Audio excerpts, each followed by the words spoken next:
Hello and welcome to Americans Learn. It is spooky season, so we are doing things a little spookier than normal.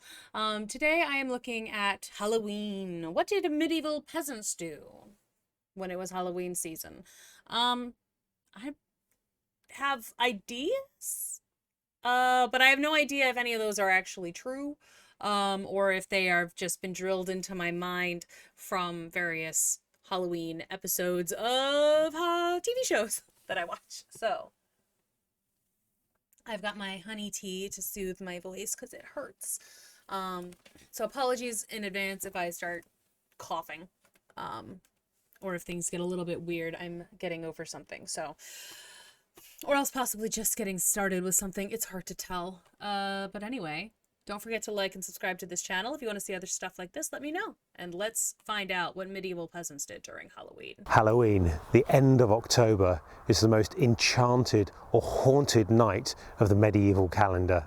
Ooh. It's a time when the veil between the living and the dead is the thinnest, and people light fires and candles to try to drive away the evil spirits.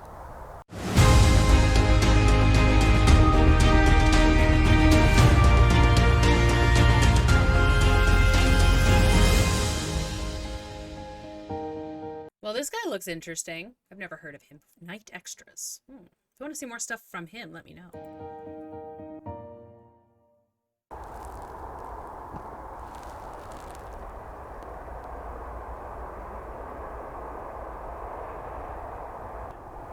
The origins of Halloween are about as mysterious as the event itself. It was incredibly popular in medieval times and was co-opted by the Christian Church and is still going on. The origins go back into prehistory, probably. Some people say that one of the Roman festivals was co-opted into Halloween. Others talk about Celtic festivals, or even things moving from the harvest into Halloween. So even today, Halloween brings with it its own mysteries. One of the interesting things about the medieval period is, of course, they were very aware of ancient burial mounds, and of course the ancient burial mounds became fairy mounds, and the rumour that there were treasures inside them is of course partly true. As we know from archaeological digs, there is actually treasure in burial mounds. So at Halloween, a lot of these things were thought to stalk the land, so the evil spirits and the fairies would come out of these mounds and would stalk the landscape. Would they like attack people who had stolen their treasures? And what people did is light huge bonfires to drive the evil things away. And in some cases, church bells, which were specially maintained for the event. Church bells were rung throughout the night to drive away evil spirits. Problem with that is that it kept lots of people awake, and we know that it's likely Henry VIII banned that kind of thing. Henry VIII wanted to get his sleep. He's like, absolutely, this is nonsense. We're sleeping. We're going to bed. We're going to stay asleep. So, Tudor times, everything changed. But in medieval times, people were very aware of the mysteries of the past. And so, fire and flame and bells became an important component of the Halloween celebration. It's also a time for stock taking and assessing what you've got from the harvest. So it all mixes into the harvest festival as well, but it's afterwards. Some talk about it being the beginning of winter, or the death, as it were, of plant life and the earth. But I don't think of it that way, and I think many people wouldn't have thought of it that way. I think it is nature is going to sleep. I think it is a transitional period, and as such, it means change is coming. Death is coming, but it's not yet here. When are the masks gonna come involved? There was something with masks, right? You put on the mask to hide from the demons or something?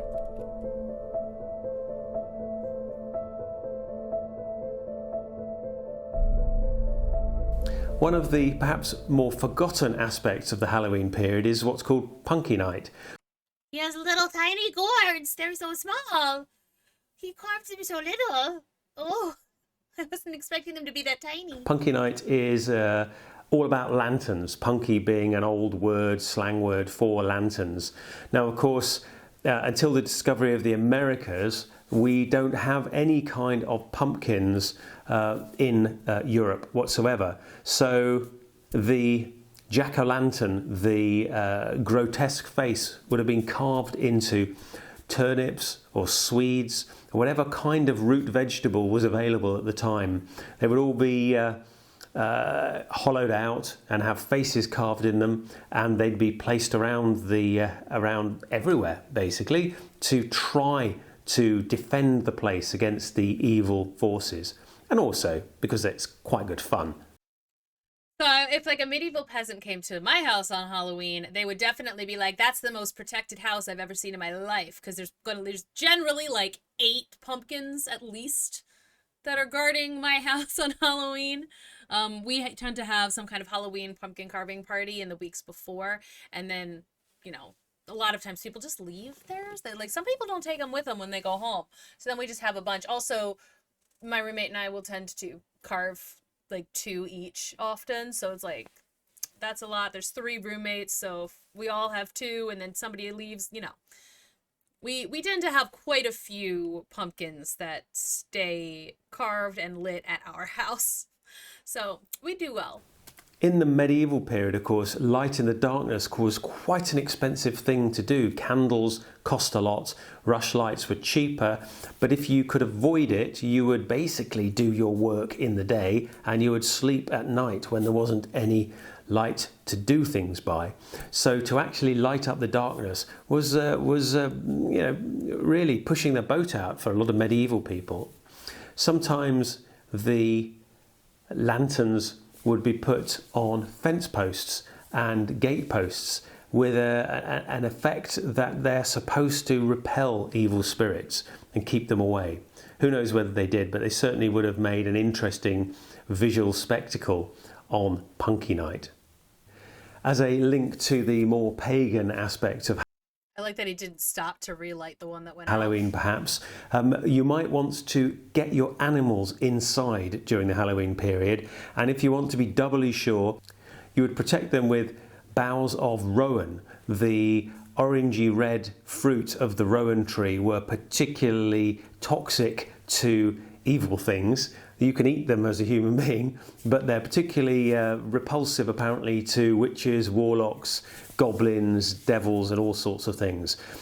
I wonder why that was. And even some travellers who had to travel during Halloween made small crosses of twigs of rowan. So it's fascinating to think that some of the earlier pagan practices were kind of shining through quite strongly even in later medieval periods. After the Halloween festival itself, you of course had what's called All Saints' Day. Now, All Saints' Day almost certainly came. I definitely thought he was going to bring up some kind of mischief night, which is of course before Halloween. I don't know if people have too much to do with Mischief Night these days, but back when I was a kid, it was a lot of, you bring your jack-o'-lanterns inside the house for Mischief Night because people are going to smash them. The teenagers are going to come by and smash your pumpkins if they're out. You know, toilet paper getting thrown into trees. That happened at the school a lot. Any school, the teenagers would throw toilet paper in the trees. Things would get egged. Silly putty or silly string would end up in a lot of places it shouldn't have been. Graffiti came in with Christianity, and it was sort of an adjunct to Halloween, I guess, perhaps in an attempt to make it a little bit more holy and sort of sensibly religious. All Saints. I mean, like, I will say this for the old-timey Christian folks. They were like, well, we don't want you celebrating these pagan stuff, but they're going to anyway. So we're going to make another holiday next to it, or on the same day sometimes, to sort of co-opt that and be like, well, we can say they're celebrating our thing now. This day is when everybody got together and prayed for the souls of the saints. Once you have prayed for the souls of all the saints, the next day you get the opportunity to pray for the souls of ordinary people.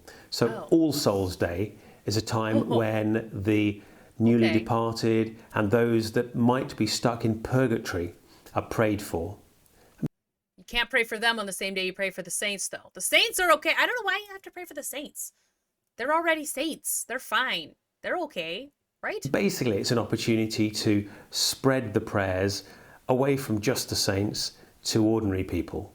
On All Souls Day, one of the other traditions was It just keeps like changing which one is lit and which one's not. Maybe this third one. I'm waiting for this third guy to go out now. that the poor of the town or village would go begging for soul cakes. And there were various rhymes associated with this as well, and I'm sure they varied from place to place and from time to time. Souling, for soul cakes we go. 1 for Peter, 2 for Paul, 3 for him who made us all. If you haven't got a cake, an apple will do. If you haven't got an apple, give a pear or 2. If you haven't got a pear, then God bless you. Now that last bit, maybe that last bit's actually slightly threatening because it's almost implying that something bad is going to happen to you afterwards. Maybe I'm misreading the poem, but it does appear that way. So this is where the trick or treat rhyme comes in, I guess. If you haven't got a pear, then God bless you. But this maybe is where the idea of trick-or-treating comes from. So the poor would go around and would ask for soul cakes, a particular type of small bun, we think. Nobody's quite sure how they were made, and I'm sure they had tons of regional variations. And basically, it was a little gift to give the poor, maybe a bit of fruit, maybe sort of bread, maybe sweetened, maybe a bit like a modern day brioche. I don't really know, and I don't think anybody does know.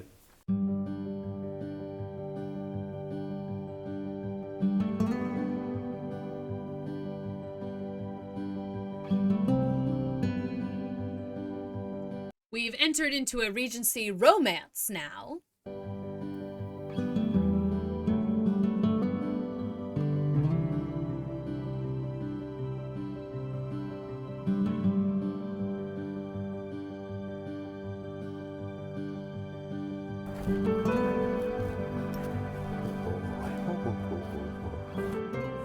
Of course, one of the reasons why Halloween may be seen as a time of year when spirits can come down to earth is the fog. The fog is ever present at this time of year, especially in England, especially in river valleys. And of course, people lived near water, and fog rising from the ground at this time of year probably reminded people of their departed loved ones. And so Halloween and all the ceremonies around it became part of the folk festivals. Fog reminded people of their departed loved ones? Just because it was rising up? Don't forget that Halloween is a sequence of events. You have Punky Night, you have Halloween itself, and then you have All Saints' Day, which is a Christian co-option. And finally, you have All Souls' Day, which is when you pray for the souls of everybody, not just the saints. It's a time for reflection and, I suppose, sadness in that harvest is in, which is good, but the winter is coming, and everybody knows that the winter is much harder, and there might even be famines if the spring doesn't come at the right time. But basically, it's the beginning of the turn of the year towards winter. Good boy, hey? You don't care though, do you, hey? You just want some grass. Good boy. Yep. This is such a weird part. Like, so Halloween could be seen by some as a sad time of year. It's a time for reflection. The excitement of the harvest is over, and everybody is starting to think about the winter and all the hardships that the winter will bring. Because in an agrarian and medieval environment, winter is undoubtedly much harder. Today, he's just getting distracted. He just keeps getting distracted by his horse. I'm like, why is the horse here? Why are we with the horse? Is he just flexing that he has a horse? I'm here to learn about medieval peasants on Halloween. A little bit, I suppose, isolated from the seasons. We live in air-conditioned or heated environments. Now, of course, people had a fire and they often had roofs over their heads, but at the same time, you go outside and it can be freezing cold or muddy. and therefore the winter was a time when everybody knew everything would take longer and would be harder to do. Horses grow long coats as well in preparation, so everything is changing. Interestingly enough, perhaps for some of you, horses try to put on a lot of fat at this time of year. They work hard at eating, they get hungrier, and they eat as much as they can because they're trying to put on fat in preparation for the winter. And so do a lot of wild animals as well. Just such a weird departure from the topic of the video. Like, we're just gonna go talk about horses for a minute. Okay. Notion as well about why Halloween might be celebrated at this time of year, because the landscape is completely covered with cobwebs. And these cobwebs are from young... Is it? Is it? Is it really? The landscape is completely covered in cobwebs. Spiders, we know this today, but you could imagine a time when people weren't quite so familiar with where the cobwebs came from. And so you could imagine that they were spooky remains from the spirit world which had settled onto the landscape. You can see behind me the early webs of millions upon millions of young spiders. Are those spider webs? Behind him? Really? I really just thought that that was, like, I don't know, the fog or the dew or something on the grass. Or just, like, recently cut those are spider webs?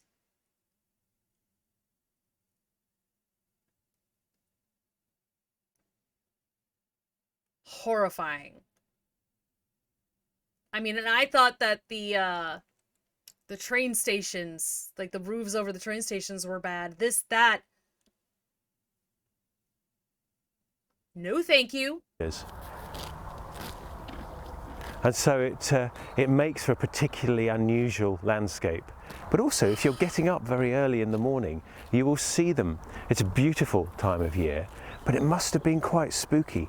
And even today, if you think about it, cobwebs are an important component of all the kitsch stuff you can buy in the shops that are to do with Halloween.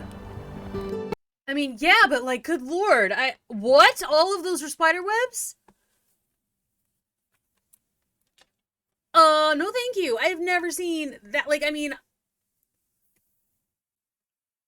if I've seen that before, I thought it was dew. Like, I didn't think it was spider webs. Because, I mean, I grew up in an area, there were, like, big fields like that, and, like, there was always a lot of dew, but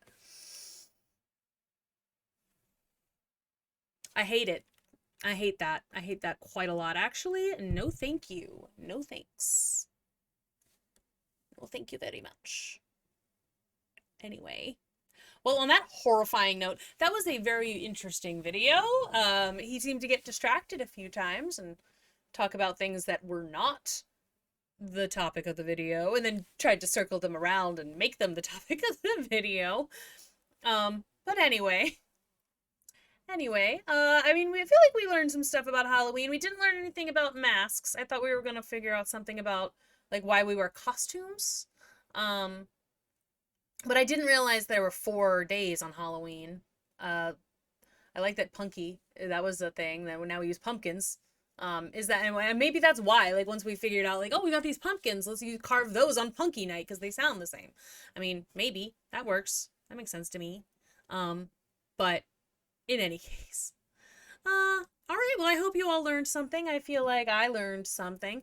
And make sure you don't forget to like and subscribe to the channel. Let me know in the comments below what you'd like me to react to next, and I will see you all in the next video.